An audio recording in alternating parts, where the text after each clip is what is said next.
বন্ধুরা, মোবাইলে অ্যাড আসা কিভাবে বন্ধ করবেন? তো আমরা হোয়াটসঅ্যাপে ঢোকার সাথে সাথে বিরক্তিকর অ্যাড চলে আসে।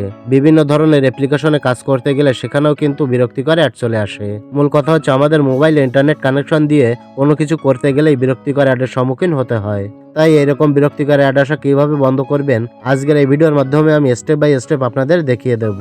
তাই ভিডিওটি একটুও স্কিপ না করে সম্পূর্ণ ভিডিওটি দেখার অনুরোধ রইল।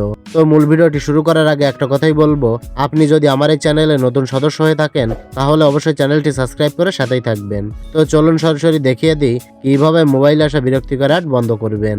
ওকে, তো প্রথমে আপনি চলে যাবেন আপনার মোবাইলের ক্রোম ব্রাউজারে। আমি ক্রোম ব্রাউজারে চলে যাচ্ছি। ক্রোম ব্রাউজারে আসার পর উপর থেকে থ্রি ডট মেনুতে ক্লিক করে দেবেন। থ্রি ডট মেনুতে ক্লিক করার পর এখানে অনেকগুলো অপশন দেখতে পাবেন। তো এগুলোর ভিতরে সেটিংস নামে একটি অপশন আছে, এই যে সেটিংস অপশনে ক্লিক করবেন। সেটিংসে ক্লিক করার পর ঠিক এরকম একটি ইন্টারফেসে নিয়ে আসবে। তো এই পেজটা স্ক্রল করে নিচে আসবেন। নিচে আসার পর এখানে সাইট সেটিংস নামে একটি অপশন দেখতে পাবেন, জাস্ট এই সাইট সেটিংস এর উপর ক্লিক করে দেবেন। ক্লিক করার পর এরকম একটি ইন্টারফেসে নিয়ে আসবে। তো স্ক্রল করে একটু নিচে আসবেন। নিচে আসার পর এখানে একটি অপশন দেখতে পাবেন, pop up and redirect, just এটার উপরে ক্লিক করে দেবেন। ক্লিক করার পর এই পেজে দেখতে পাবেন দুটি সেটিং রয়েছে। তো আপনি যেটা করবেন, 2 নম্বরে দেখতে পাচ্ছেন লেখা রয়েছে don't allow site to send pop ups and use redirects. তো এই অপশনটা আপনি সিলেক্ট করে দেবেন। তো আমার প্রথম অপশনটা সিলেক্ট করা আছে, আমি 2 নম্বর অপশনটা সিলেক্ট করে দিচ্ছি। এরপর এখান থেকে ব্যাকে চলে আসবেন। ব্যাকে আসার পর দেখতে পাবেন আরেকটি অপশন আছে ইন্টারুসিভ অ্যাডস, জাস্ট এটার উপরে ক্লিক করে দেবেন। ক্লিক করার পর দেখতে পাচ্ছেন এখানেও দুটো অপশন রয়েছে। তো এখান থেকেও আপনি 2 নম্বর অপশনটা সিলেক্ট করে দেবেন।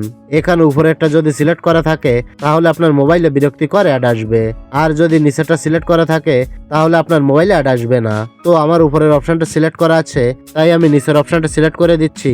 যদি আমরা নিচেরটা সিলেক্ট করে রাখি তাহলে আমাদের মোবাইলে কখনোই অ্যাড আসবে না। আশা করি বুঝতে পেরেছেন। এরপর এখান থেকে বেরিয়ে মোবাইলের হোম স্ক্রিনে চলে আসবেন। এবার আপনি যেটা করবেন, আপনার মোবাইলের সেটিং অপশনে চলে যাবেন। তো আমি আমার মোবাইলের সেটিংয়ে চলে যাচ্ছি। সেটিং আসার পর স্ক্রল করে নিচে আসবেন। নিচে আসার পর এখানে দেখতে পাবেন গুগল নামে একটি অপশন রয়েছে। এই যে গুগল, এই গুগল অপশনটা কিন্তু সবার মোবাইলেই দেওয়া থাকে। তো আপনি এই গুগল অপশনের উপর ক্লিক করে দেবেন। গুগল অপশনে ক্লিক করার পর এরকম একটি ইন্টারফেসে নিয়ে আসবে। তো এখানে দেখতে পাচ্ছেন অল সার্ভিস নামে একটি অপশন আছে, আপনি এই অল সার্ভিসে ক্লিক করে দেবেন। অল সার্ভিসে ক্লিক করার পর স্ক্রল করে একটু নিচে আসবেন।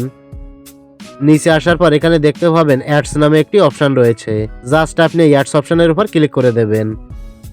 ক্লিক করার পর আবারও এরকম একটি ইন্টারফেসে নিয়ে আসবে। তো এই পেজে ডিলিট অ্যাডভার্টাইজিং আইডি নামে একটি অপশন দেখতে পাবেন, সিম্পলি এটার উপরে ক্লিক করে দেবেন। আবারও ডিলিট অ্যাডভার্টাইজিং আইডির উপর ক্লিক করে অ্যাডভার্টাইজিং আইডিটা ডিলিট করে দেবেন। অ্যাডভার্টাইজিং আইডিটা ডিলিট করে দিলে থার্ড পার্টি কোনো আইডি থেকে আপনার মোবাইলে আর কোনো বিরক্তিকর অ্যাড দেখাতে পারবে না। তো দেখতে পাচ্ছেন আমার অ্যাডভার্টাইজিং আইডিটা কিন্তু ডিলিট হয়ে গেছে। এখন কিন্তু কোনো থার্ড পার্টি আইডি থেকে আর কোনো বিরক্তিকর অ্যাড আসবে না। আশা করি বুঝতে পেরেছেন। তো এরপর সবথেকে গুরুত্বপূর্ণ একটি সেটিং রয়েছে, এই সেটিংটা অবশ্যই আপনাকে করতে হবে। তো তার জন্য আপনি চলে যাবেন আপনার মোবাইলের প্লে স্টোরে। তো আমি আমার প্লে স্টোর ওপেন করে নিচ্ছি। প্লে স্টোরে আসার পর উপরে লক্ষ্য করলে দেখতে পাবেন আপনার জিমেইলের লোগোটা দেওয়া রয়েছে, জাস্ট এটার উপরে ক্লিক করবেন। ক্লিক করার পর নিচে দেখতে পাবেন একটা অপশন আছে প্লে প্রোটেক্ট, জাস্ট এটার উপরে ক্লিক করবেন। ক্লিক করার সাথে সাথে কিন্তু এরকম একটি ইন্টারফেস চলে আসবে। তো এখানে দেখতে পাচ্ছেন স্ক্যান নামে একটি অপশন দেওয়া রয়েছে। তো বন্ধুরা, আমরা যে থার্ড পার্টি অ্যাপসগুলো ইনস্টল করে থাকি সেই থার্ড পার্টি অ্যাপসগুলোর কারণে কিন্তু আমাদের মোবাইলে বিরক্তিকর অ্যাড আসে। তো আপনি জাস্ট এই স্ক্যানের উপর ক্লিক করে দেবেন। ক্লিক করার পর আপনার মোবাইলটা কিন্তু ক্লিয়ার হয়ে যাবে। যদি কোনো থার্ড পার্টি অ্যাপস থাকে বা আপনার মোবাইলে বিরক্তিকর অ্যাড আসার সমস্যা থাকে তাহলে কিন্তু আপনার মোবাইলটা একদম ক্লিয়ার হয়ে যাবে এবং আর কোনো থার্ড পার্টি অ্যাপস থেকে আপনার মোবাইল অ্যাড দেখাতে পারবে না। আশা করি বুঝতে পেরেছেন। তো আমি যে সেটিংগুলো দেখালাম এই সেটিংগুলো যদি আপনি ঠিকঠাকভাবে করে নিতে পারেন তাহলে আপনার মোবাইলে বিরক্তিকর অ্যাড আসা চিরতরে বন্ধ হয়ে যাবে। তো এটাই ছিল দেখানোর। ভিডিওটি ভালো লাগলে লাইক, কমেন্ট ও শেয়ার করবেন।